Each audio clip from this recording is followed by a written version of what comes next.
one of our nurses, something which I'm really actively trying to involve my staff because we've got a big team now. We've got like 14, 15 people.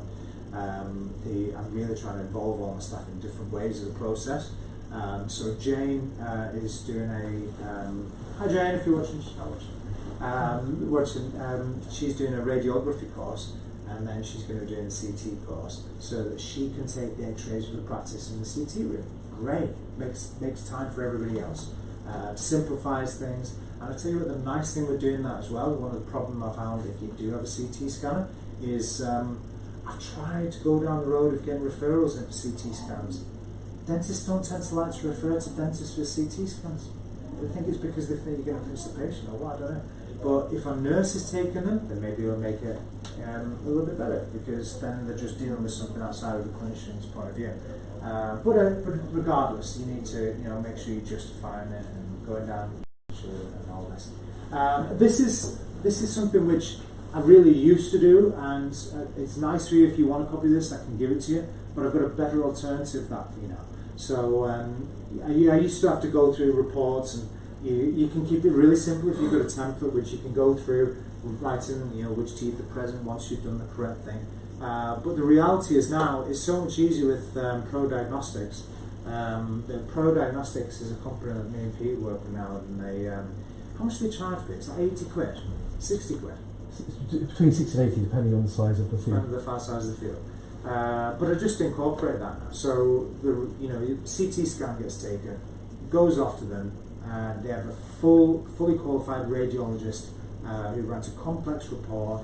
You've got that, and they not only take the report and save it onto your system, but the nice thing is they come back to you with anything and alert you if there's anything that's untoward that they've picked up. So if you've got somebody who you've taken a full CT scan and you're flicking through it, and the reality is with dentists. So us through the slices, you might be fine. You might do the radiography course and spot something, no problem. But the thing you've got to be aware of is the bigger the size of the field, the more data there is to report. It's the same as a 2D X-ray. We have to report on it. So if we're reporting on a full arch and it's picking up bits of the spine or bits of the nose, or depending on whatever CT scan you're taking, I don't want to be looking at all those sorts of things and knowing whether I've got it right, and then that patient ends up, God forbid, with cancer down the road. I want to know that that's being reported on properly by a radiologist. So again, be safe. Get somebody who's going to work with you as well. It's completely automatic, isn't it? So you take the scan and they can dive into the computer overnight, drag the scan, and they pop it back onto you, so you just forget about it. So they do it like every morning. They log on before we start work. That's the way they've got it set up, and they just log on, extract anything new. They automatically do it. They do different packages as well, don't they? Where you can choose the ones you want. You can have it says everything. Or you just pay as you go, or whatever. But yeah, simpler than doing that. That's time consuming. I don't want to say you shouldn't filter through. You should filter through, and you need to filter through to look at yourself. But be aware of, if you're having a report done, that that is a safety net. Again, it's like the guide. You've got somebody who's holding your hand. But anyway, create a digital STL impression. So that's the second stage. One way or another, we're creating a copy of the patient's environment. And how well that's done is really important, because it's not the CT scan that we make the guide from. Some people confuse that they think that when we've got a CT scan, we make the drill guide, so these little things, that's based on a CT scan. It's not. It's based on the STL impression that we've got. So this will always fit that impression if you print out that impression. But whether it fits the teeth depends on how accurate the impression is.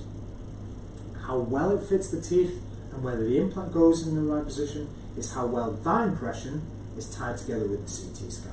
So the two things are totally separate but very importantly related. The CT scan has to be relayed well to the impression scan. The impression scan has to be accurate of its own accord.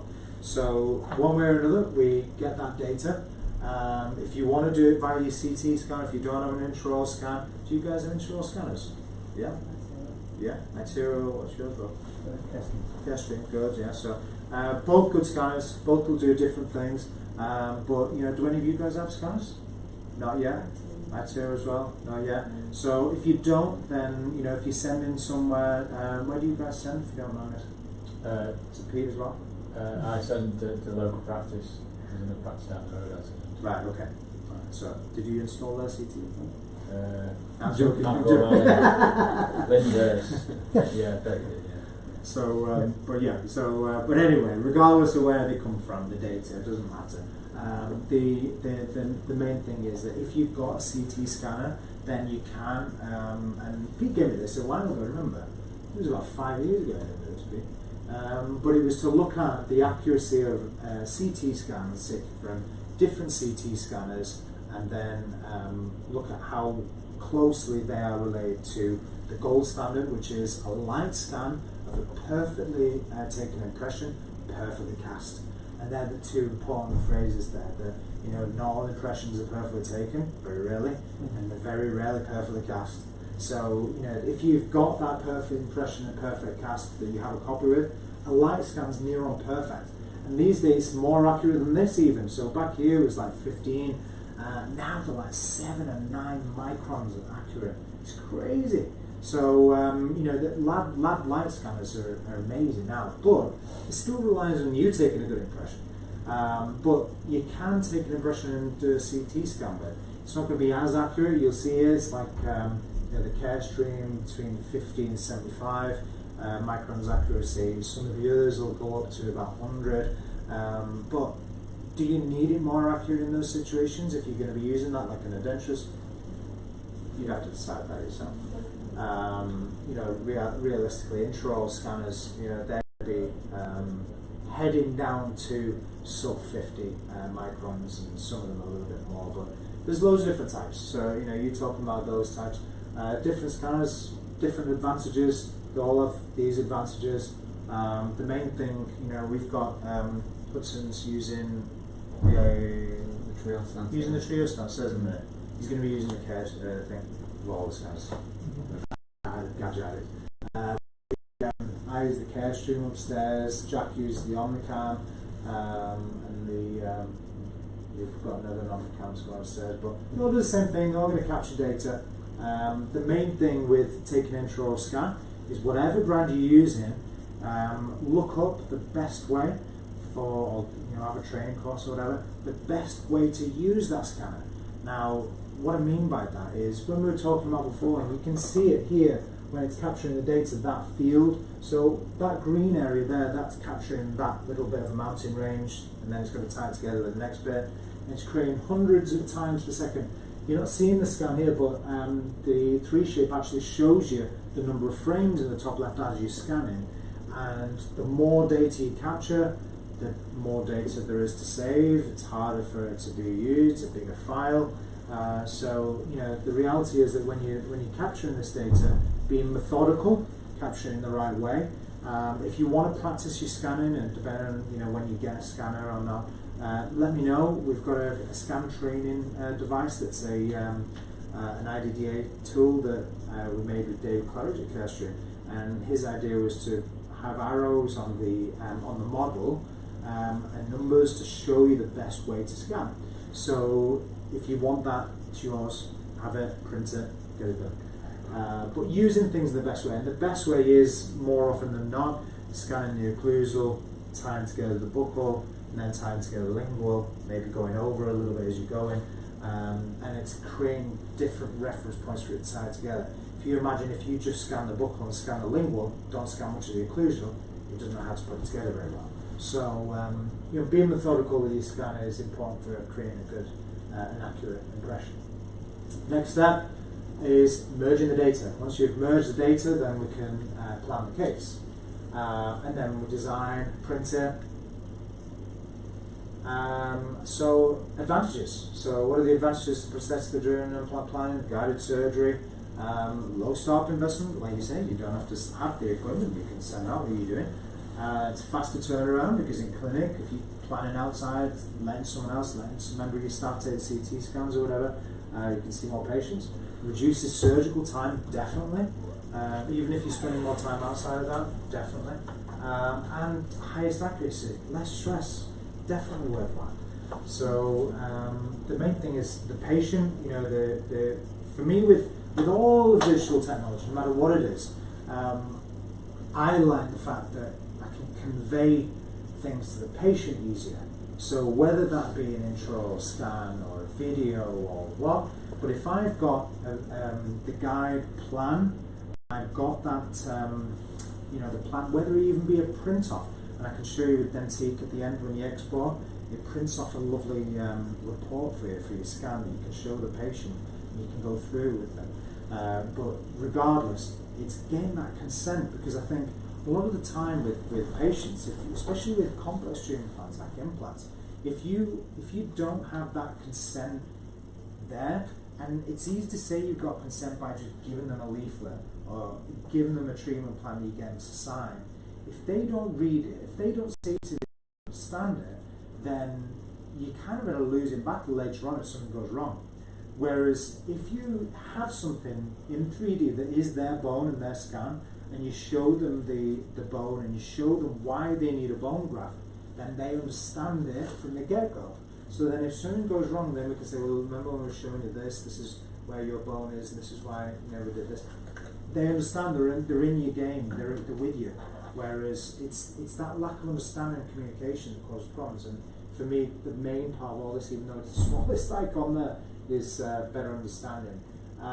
You guys with the iTeros know when you're doing the, you know, for Invisalign, acceptance again. If you've got a patient who's seen that in front of you, they're going to be wowed by it, and they're going to love it, and then they're going to accept the treatment. They're going to go away and speak to other patients about, you know, look how high tech it was. They've got this. So that again helps your practice. It's a lot of these ways which guided surgery helps without actually helping the physical nature of placing the implant.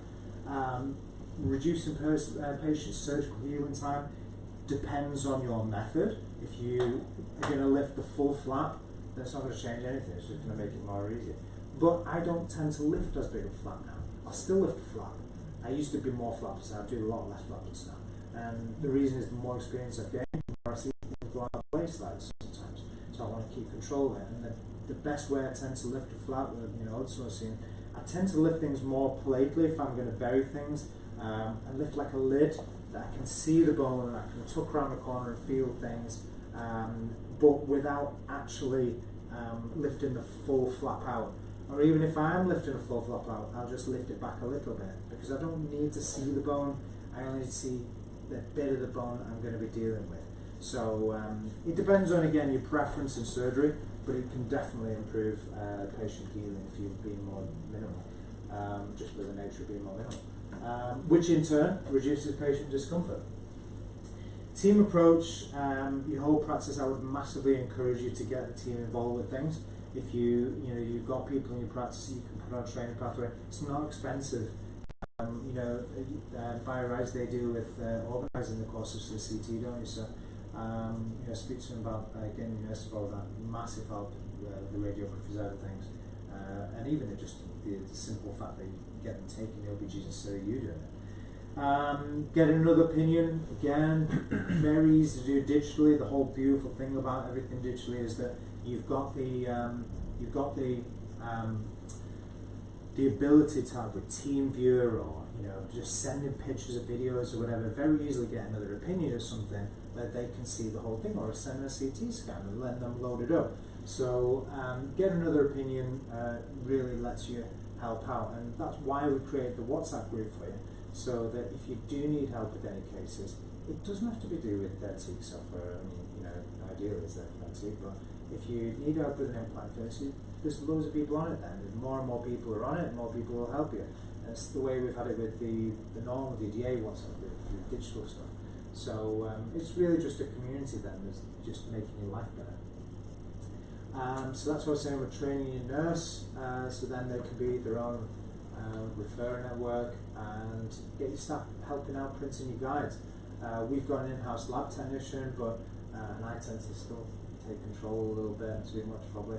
But the getting people printing your guides out, if you've trained them the right way, will again take out a big part of producing things. How many have a 3D printer? Nobody? Oh, so you do. Get a 3D printer. absolutely get a 3D printer. You'll use it in so many ways that you really didn't think of. Even if it's just printing temporaries. What 3D prints you choose, I don't know if they're listening on the webcam. I don't know. He's trying to get the Plan Method Creo up and running, but I'm going to do a quick 3D printer thing at the end. You'll see there's loads of different printers. They all work in different ways. They all have their own advantages again. I've got a Seagull Max, works beautifully. Envision 1, that's coming out. Look again, great printer, it's worked out well. Plan Method Creo looks really nice. Form 2, it's an older style 3D printer, but it still works really simply and nicely. So, and it doesn't cost you a fortune. And you could even go so far as like any cubic photon as well. They're nice, cheap printers. The Creo's working now. It's working out, yay! So you can have a look at that. The nice thing with the Creo, I'll talk about later, is single cartridges. So you can just swap things in and out easy. So with 3D printing, the thing that people underestimate a lot of the time is how much of a faff it is to do it. So to give you an example, I'm going to pass you around. So these are all printed with this Sega. These are all Dentique guides, which look incredibly similar to Smart guides as well, don't they? But but when you've printed those, they come out like this. So this is how they come out with the supports.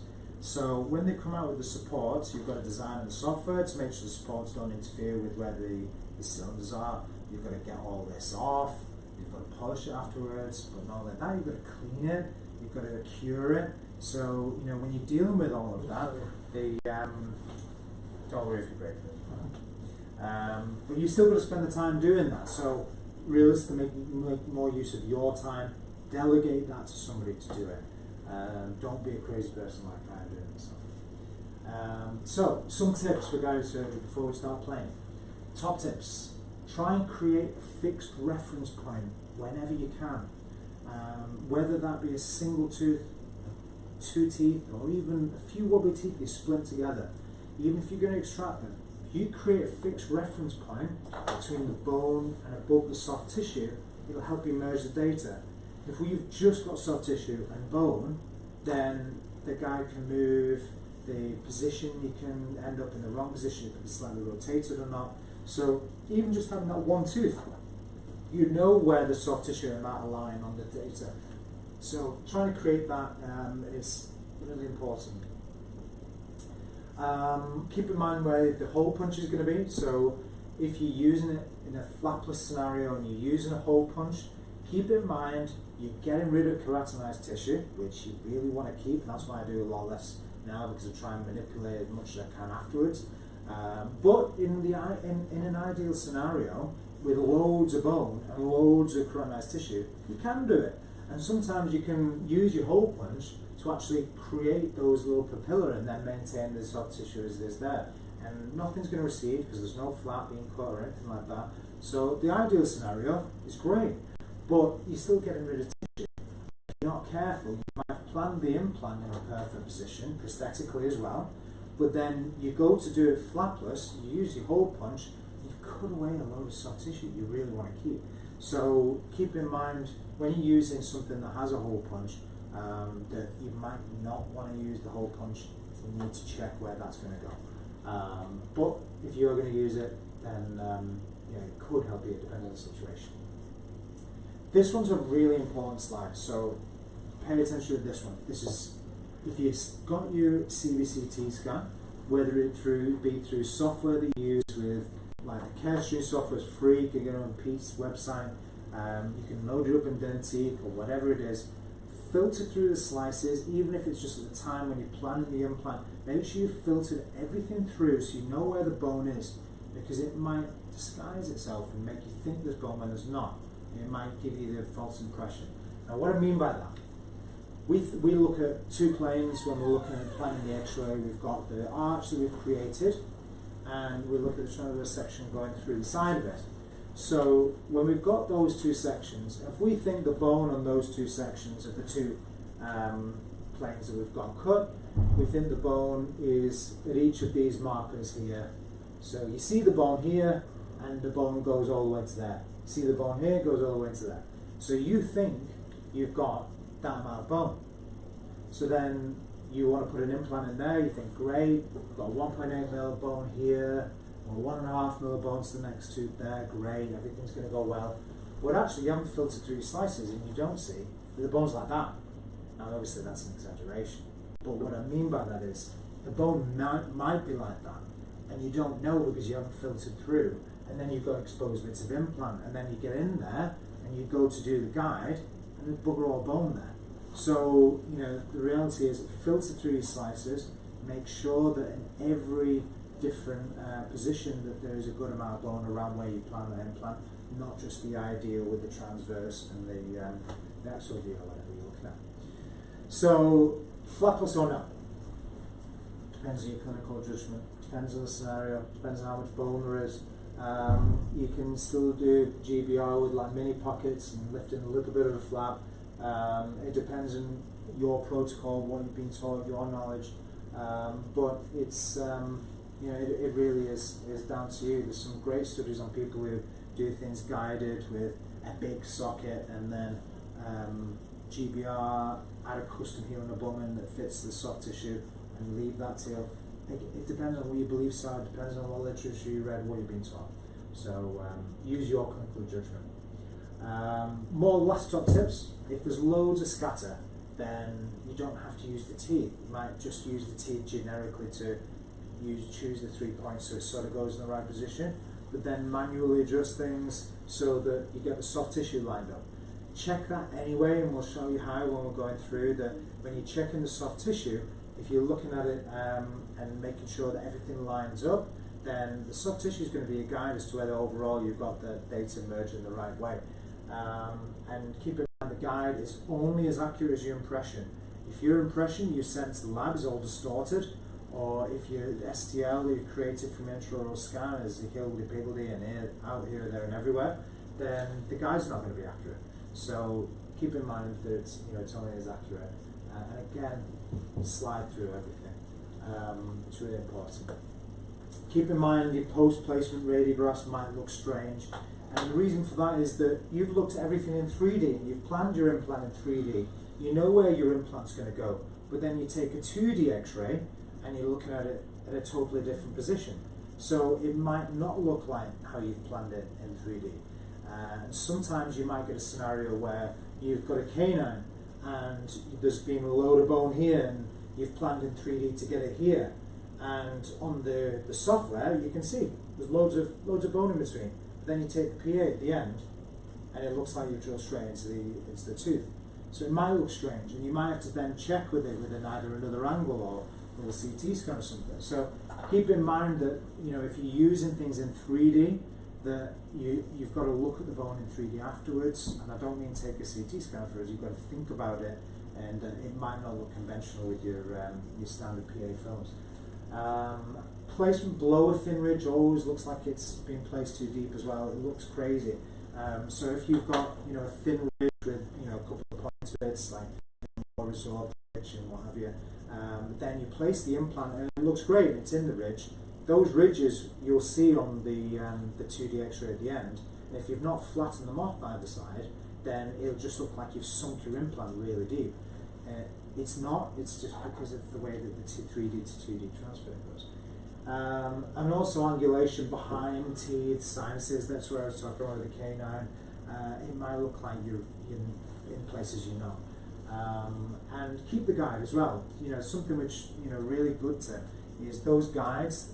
Once you've got them, put them in a stereo bag. Clean them. Depending on the resin, autoclave them. But once you've got that guide, keep it for later on. If you're burying the implants, you don't have to go hunting for your implants afterwards. You know exactly where those implants are. You can pinpoint them exactly through the guide. So it means that you can lift a little tiny flap later to put a heel in a bone in, or just drill through a little tiny hole, rather than having to lift a big bloody flap again to try and get access to things. So keep your guide afterwards, and you don't want that horrible guy snapping a hammer, get your guys reported on, x-rays reported on, whether it's you, trained, or outside with somebody like Pro Diagnostics. So this bit really, doesn't really apply anymore as much as this one. You can take the pressure denture stuff. I always used to say this simply because the software really wasn't up to the task of creating the thing, and I used to do all sorts of you know, jumping through hoops with getting rid of teeth or adding teeth in mesh mix or in lab and all that. I don't use any of that. I use the antique rate and you'll see why later on. Way simpler, quicker, and does it better. So, Look at coffee. I think coffee time, because that's the boring part of the day out of the way. And next, we're going to go over playing with antique. We've got a wee breakout room which is 2 doors off on the left. And Yeah. get some- Can you have a quick look at the stream? Not working. Working on, I can get it on mine on YouTube, but it needs to be authorised. It might have to go through your Facebook. This is okay. Okay. That do you want to take? So something on that needs the case of the work done. So you straight do to beneath that. Yes. That, There is this is also going to authorise something. So it's kind of that's good. We'll show you where we are. So I'm talking to the camera there as well. You're watching. Is it being recorded anyway? Yes. Recorded.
Yeah, it's good. Yeah, it's fine.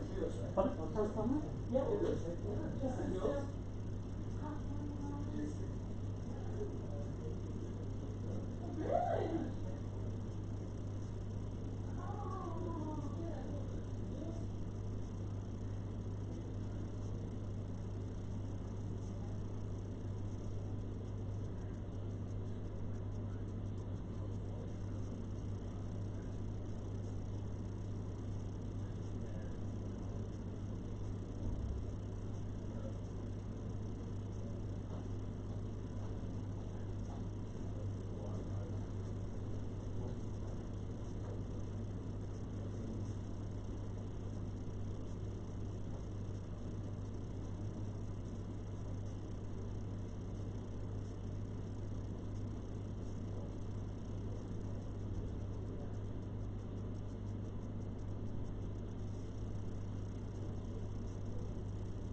Yes. We've knocked that down. I think the original house is actually flats. The original.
That's all right. Absolutely.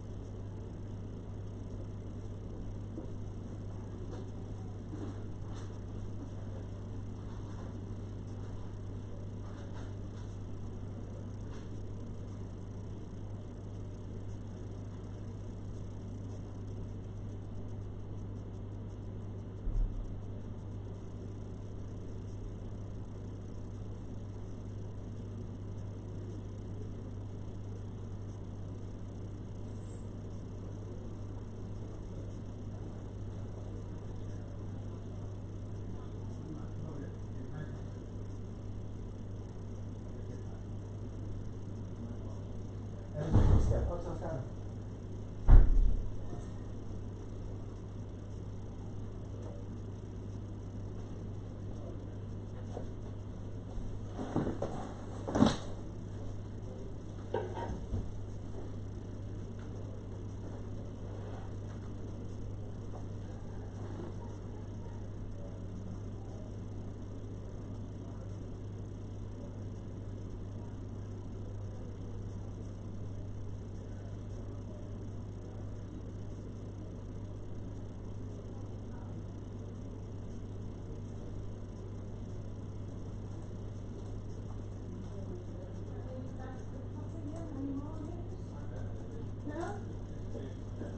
Right.